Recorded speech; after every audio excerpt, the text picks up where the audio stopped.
Bom dia, é com muita alegria que nesse primeiro domingo da Quaresma quero me dirigir a cada um, vos exortando, se é que ainda não é o caso, de tomarem o nosso compêndio da Léxio Divina e de trabalharem esse tema tão importante da responsabilidade que o nosso fundador nos propõe, o fracasso do pecado das nossas responsabilidades pessoais e coletivas. Quem não souber lidar com os seus fracassos não vai durar muito.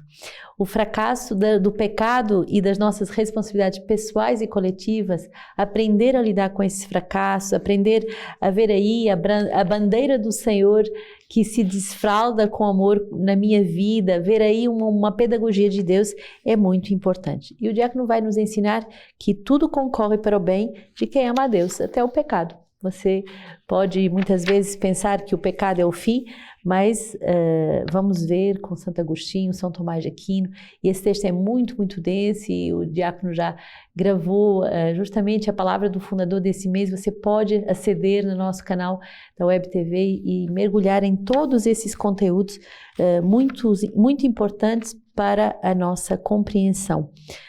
Também para a compreensão cada vez mais profunda do qual é a verdadeira responsabilidade pessoal, detectar e combater o pecado pessoal, bem como as estruturas de pecado também, e termos a consciência que somos nós que devemos assumir o nosso pecado pessoal. Uma pessoa que anda sempre buscando responsáveis para o seu pecado, para os seus fracassos, não é uma pessoa que vai avançar muito.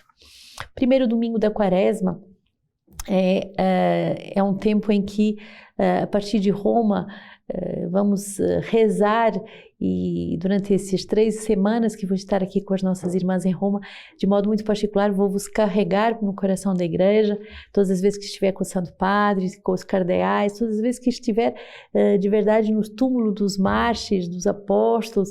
A cidade de Roma é um celeiro de santidade, em todas as esquinas nós vemos o testemunho dos mártires, dos sangues, mas essa peregrinação eu não faço só para mim e com as minhas irmãs aqui presentes em Roma, mas por cada um dos membros da nossa família espiritual e por todos os nossos benfeitores, todos aqueles que se confiam à nossa oração. Nossa regra de vida hoje vai nos dizer o número 95 e 96, que os ensinos devem se tornar acessíveis aos mais humildes, aos pequenos e aos pobres, e que a multiplicidade, diversidade de formadores refletem a beleza multiforme do rosto da igreja. Então, 95, em nossas casas é indispensável que os ensinos da palavra de Deus, da fé e da teologia sejam acessíveis aos mais humildes, aos pequenos e aos pobres. Por isso, devemos ser vigilantes para que os ensinos sejam pedagógicos numa justa e sã vulgarização. Ai de vós, legalistas, porque tomastes a chave da ciência, vós mesmos não entrastes e impedistes os que queriam entrar. Lucas 11, 52. Como não se trata de uma palavra humana, mas de uma palavra de Deus, ela é isenta de esquecimento e de corrupção. Mateus 24, 35, passarão o céu e a terra, mas as minhas palavras, porém, não passarão. A palavra de Deus é aquilo de que o homem tem mais fome sem o saber. A palavra de Deus é também feita de gente simples, os pobres. Para que esses pobres sejam evangelizados e formados, precisamos de tornar a nossa formação simples e compreensiva. Se não podemos ter a consciência de buscar uma igreja de iniciados. Dia após dia, a comunidade é vigilante em ser fiel à sua vocação de transmitir a palavra de Deus através de toda a sua vida, na liturgia, nos ensinos e na vida fraterna. O ensino de que a comunidade propõe deve difundir uma sadia inteligência da fé à luz do Espírito da verdade, que conduz à verdade plena e na obediência ao magistério vivo da igreja.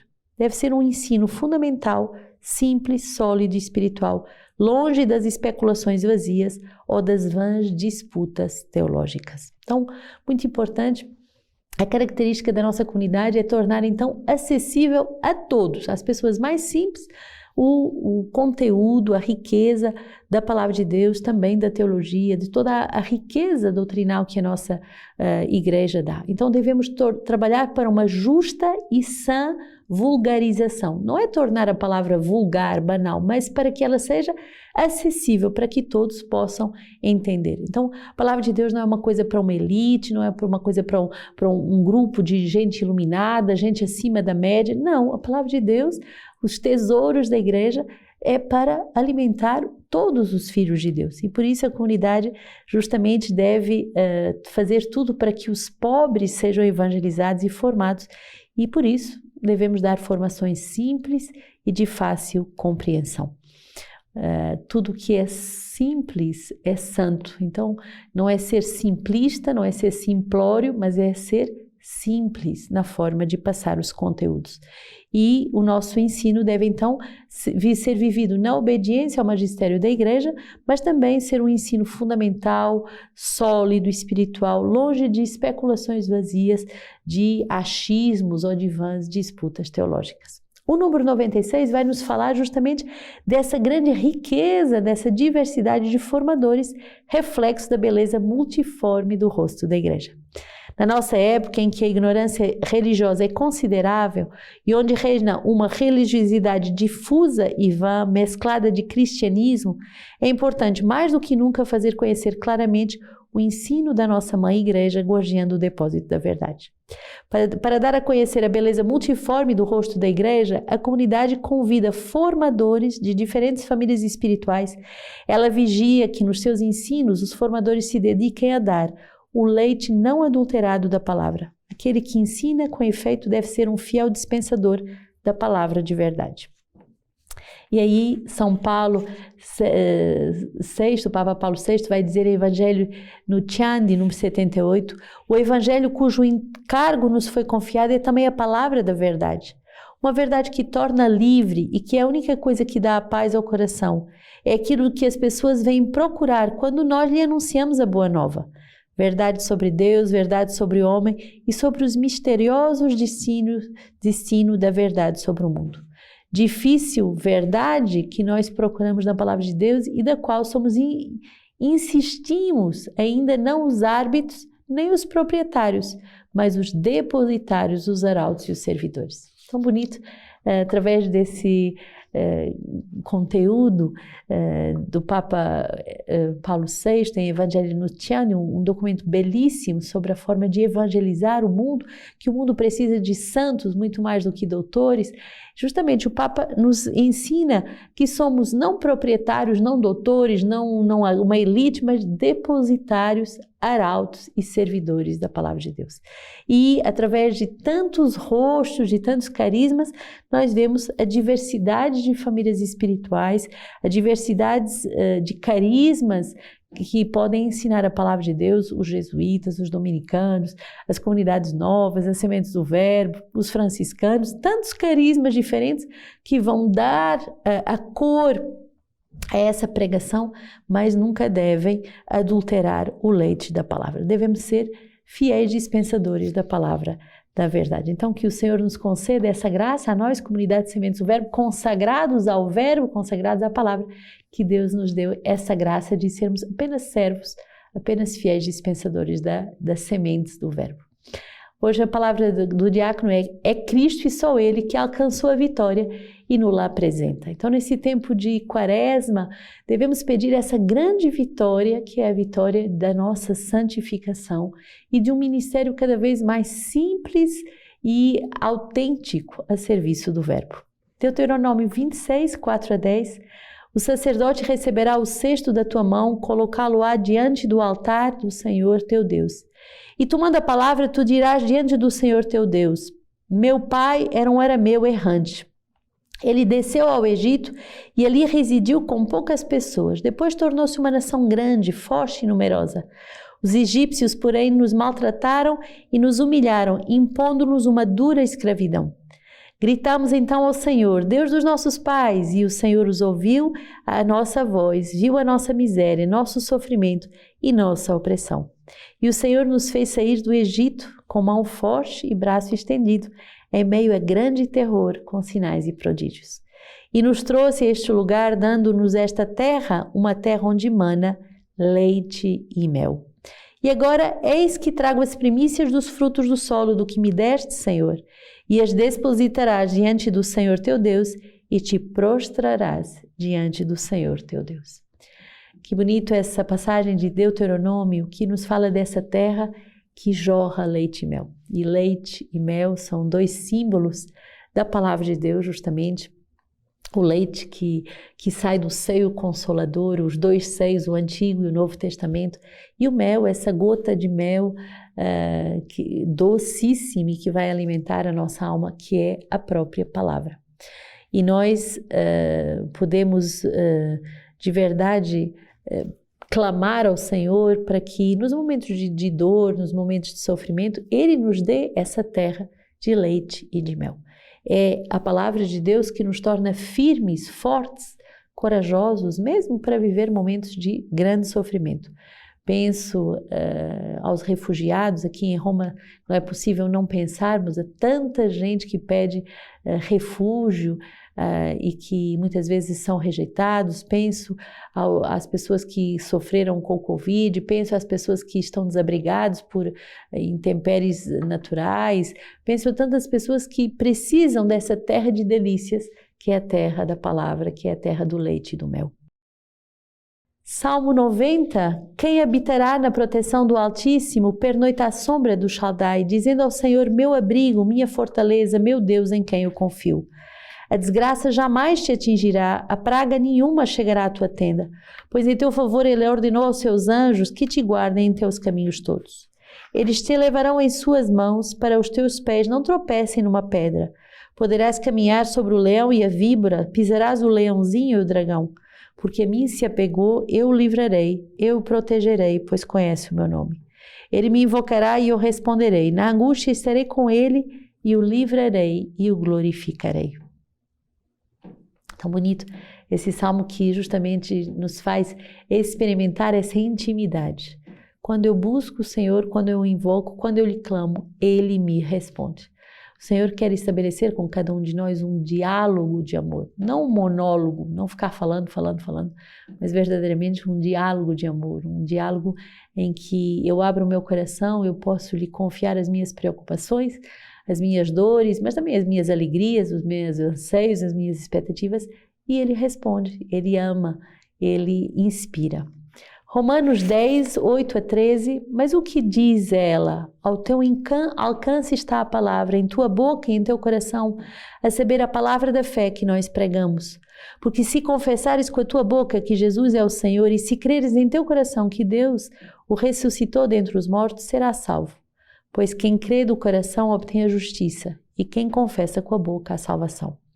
Com efeito, a Escritura diz, quem nele crê não será confundido, de sorte que não há distinção entre judeu e grego, pois ele é Senhor de todos, rico para todos os que o invocam. Porque todo aquele que invocar o Senhor será salvo. Que nome é esse de Deus que tem tanto poder para nos salvar? E essa palavra que está ao nosso alcance, que é acessível, que não é uma palavra de uma pessoa inacessível, inatingível, que é uma palavra de alguém que escuta e que pode responder. A palavra que está na nossa boca, mas também está no nosso coração, é a palavra que transmite a paz e que transmite a vida, e ao mesmo tempo é uma palavra que dá trabalho porque ela exige a adesão da nossa fé. Quem proclama a palavra e crê no seu coração, quer dizer que não é uma palavra que eu posso só balbuciar ou repetir, mas é uma palavra que vai provocar a minha adesão, provocar a fé. E por isso todo aquele que invocar o nome do Senhor, que acreditar na sua presença, será salvo. Lucas 4, de 1 a 13, Jesus, pleno do Espírito Santo, voltou do Jordão. Era conduzido pelo Espírito através do deserto durante 40 dias e tentado pelo diabo. Nada comeu nesses dias e, passado esse tempo, teve fome. Disse-lhe então o diabo, se és filho de Deus, manda que esta pedra se transforme em pão. E replicou-lhe Jesus, está escrito, não só de pão vive o homem. O diabo, levando-o para mais alto, mostrou-lhe num instante todos os reinos da terra e disse-lhe, eu te darei todo este poder com a glória destes reinos, porque ela me foi entregue e eu a dou a quem eu quiser. Por isso, se te prostrares diante de mim, toda ela será tua. Replicou-lhe Jesus, está escrito, adorarás ao Senhor teu Deus e só a Ele prestarás culto. Conduziu-lhe depois a Jerusalém, colocou-o debaixo do pináculo do templo e disse-lhe, se és o Filho de Deus, atira-te para baixo, porque está escrito, Ele dará a seus anjos ordem a seus anjos a teu respeito para que te guardem. E eles te tomarão pelas mãos para que não tropeces em nenhuma pedra. Mas Jesus lhe respondeu, foi dito, não tentarás ao Senhor teu Deus. Tendo acabado toda a tentação, o diabo o deixou até o tempo oportuno. Esta passagem da tentação de Jesus no deserto é uma passagem que antecede o ministério público. E é uma passagem que nos faz refletir que o demônio, ele nos tenta e tenta nos ludibriar usando a palavra de Deus. Quer dizer que o demônio é muito astuto. Ele sabe que Cristo escuta a palavra de Deus, ele sabe que Cristo reconhece a palavra do Pai e, ao mesmo tempo, ele quer se pôr no lugar de Deus. Muito orgulhoso quando ele diz, eu te darei todo o poder, eu te darei. Se te prostrares diante de mim, se és o Filho de Deus. Quer dizer que o demônio se põe numa posição de querer ser idolatrado, de querer nos ludibriar como se ele pudesse nos dar poder ou glória, uma atitude arrogante de querer ser venerado, adorado pelas criaturas. Então, diante das tentações, é a postura de Jesus muito firme, muito perene, não de discutir com o diabo, isso é um grave perigo, isso é uma cilada do demônio. Não devemos discutir com o diabo, não temos nada que discutir com ele, mas devemos ser firmes e devemos rejeitar as suas insídias, as suas insinuações com a própria palavra de Deus. Uma palavra, Santo Agostinho, bispo do século V, que diz assim, em mim está o coração que já desfalece. Revela com estas palavras que está presente a todos os povos no mundo inteiro, não rodeado de grande glória, mas no meio de grandes tentações. Com efeito, nossa vida, enquanto somos peregrinos nesse mundo, não pode estar livre das tentações, pois é através delas que se realiza o nosso progresso, e ninguém pode conhecer-se a si mesmo se não for tentado. Ninguém pode vencer sem ter combatido, nem pode combater se não tiver inimigo e tentações. Meu Deus, que forte essa palavra de Santo Agostinho. As tentações, as provações são momentos em que nosso coração é revelado, em que nós somos testados, provados, e por isso elas não devem ser rejeitadas, mas devem ser ocasião de progresso espiritual. Que assim seja.